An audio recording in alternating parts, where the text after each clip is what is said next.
La Norese ha ripreso gli allenamenti in vista della trasferta di Città di Castello, ma in casa verde-azzurra tiene ancora a banco la bella vittoria ottenuta nel derby contro la Torres.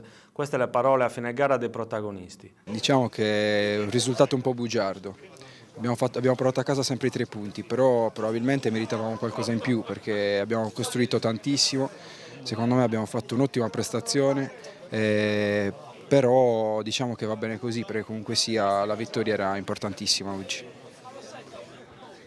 Un derby è sempre un derby, è capace di annullare valori tecnici e di classifica, insomma, però questa vittoria l'avete voluta, non avete concretizzato tutte le azioni, però alla fine è il risultato più che giusto. Insomma. Sì, un derby sono partite a sé, non importa la classifica e non importa la qualità delle squadre, diciamo. Però noi ci siamo preparati benissimo già dopo Natale, abbiamo lavorato duramente ed eravamo concentratissimi per questa partita.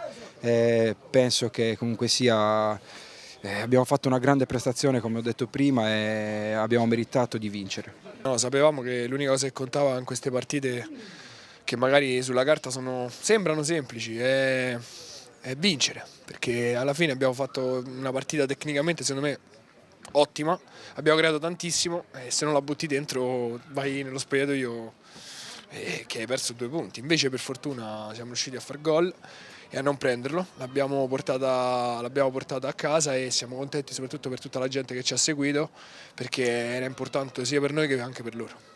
Ma c'è una difesa che bene o male mi fa sempre stare tranquillo, a parte qualche volta però a livello abbiamo fatto un ottimo fraseggio, avevamo sempre la palla, quindi quando giochi sempre la palla e non hai paura, chiaramente loro soffrono e se la palla ce l'hai tu non ce l'hanno loro, quindi non arrivano.